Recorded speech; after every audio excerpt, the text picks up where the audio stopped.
So I've recently had an interview with Jeff Mara on his podcast, and I figured I should maybe have a quick discussion on my near-death experience, what happened, what I know, what I think I know, and what I don't know.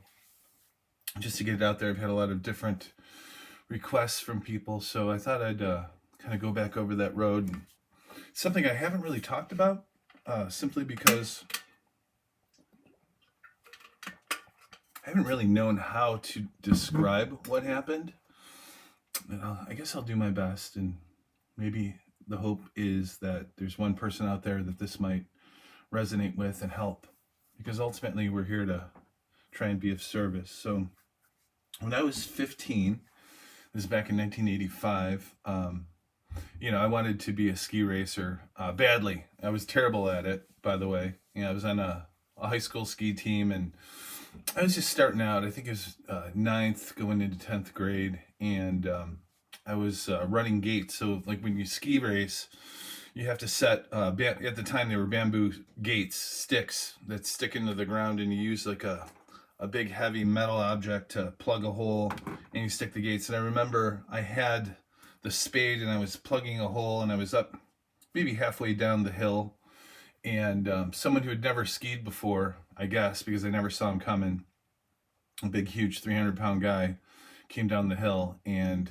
hit me, and my head slammed into the ice. I just know that in the hospital later, all of the skin on the top of my face and my nose was gone. But I went head first into the ground. And I just remember the initial hit, and just the unbelievable, unbelievable pain that occurred. So he took me to the hospital, and I was there for several days. And I think the way it was described is they dosed me up on painkillers, of course, and it kind of induced me into a coma, so I wouldn't move. And they were concerned because my brain was swelling so much. They wanted to know if they had to cut open my head so that the brain could expand. Thank God they didn't. But yeah, so I just remember being in that incredible, searing, hot pain and being stuck inside of the body and nowhere to go. I was in the room. I could hear my mom praying off to my right. I could hear the doctors. I could hear the machines beeping.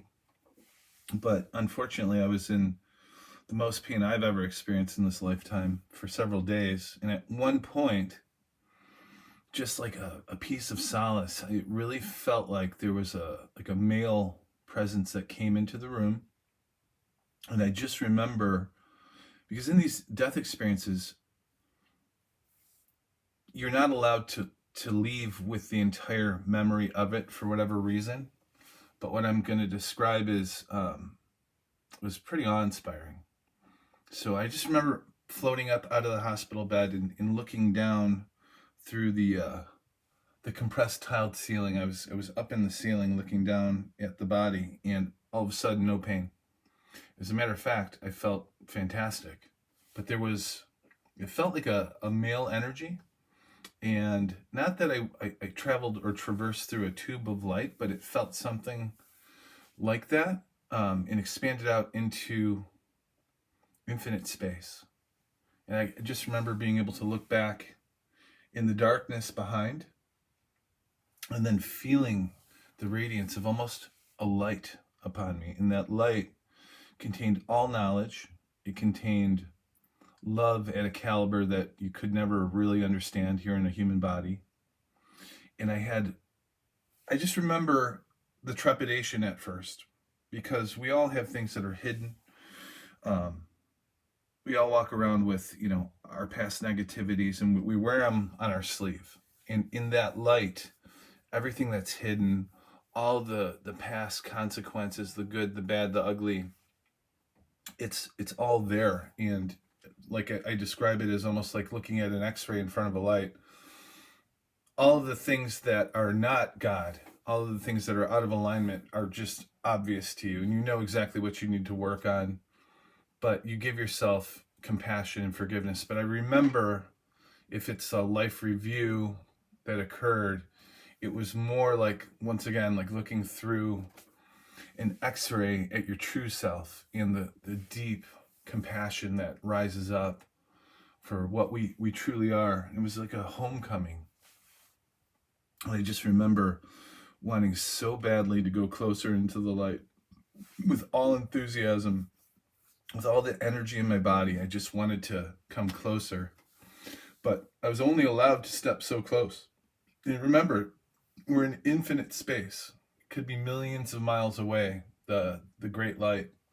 But what you could notice also were the tiers and levels of beings that were lateral and behind and in front of me, almost like jellyfish. You could see through them. But off way in the back of the room, there were, the dark beings, the ones that didn't want to go to the light, weren't progressing towards the light, were way in the back of the room. But all I remember was my enthusiasm. And I don't know for how long I was there.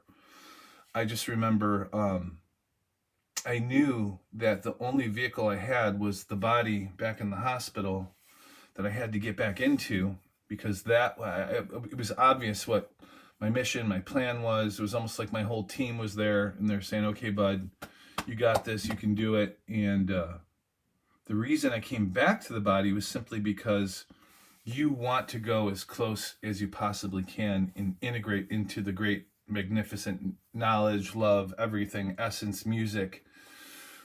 But you're only limited by your current experience. So whatever you accrue energetically in the battery here allows you to progress there.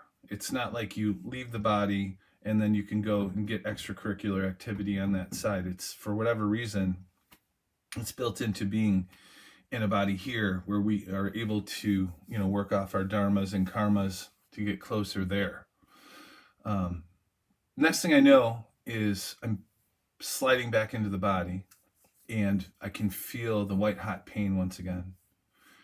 And the memory of where I just was instantly diminishing, which was, to say the least, it felt extremely horrible to have just experienced the most incredible thing I've ever known in this lifetime.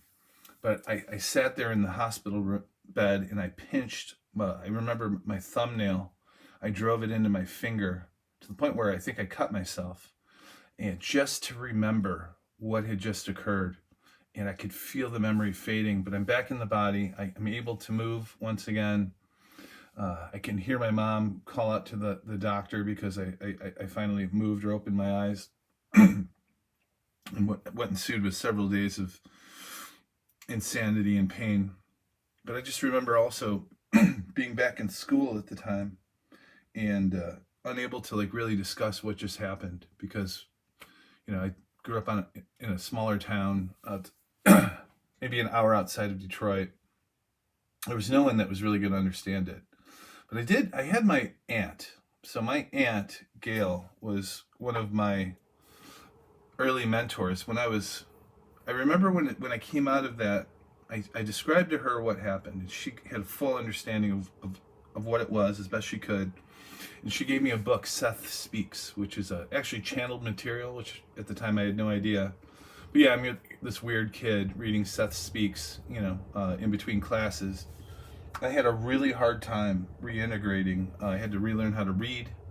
My balance was off. My vision, I had big black blotches in my vision. But it began a journey of trying to understand something that is almost not understandable here in the body. And so many people research, and so many people want to know. I mean, it's one of the biggest questions, what happens when we leave the body? But my takeaway has been to look under every log and rock to try and find the true answer. And the fact is that I've never found it, but I've found little bits and pieces along the way. It's led me to doing work with sound and crystal healing. I am available, by the way, for personal consultations and energy work. So one of the things that I received from that experience was the ability to sense and feel into the energy centers of others and help them to move those energies through, bring the forgiveness that's necessary to release. I call it spiritual Windex, and to clean and clear. Another thing that I kind of came away with was that energetically, we're kind of like dartboards, and depending upon how much toxicity, how much negative thinking, the presence of others, we can collect energies that are not ours.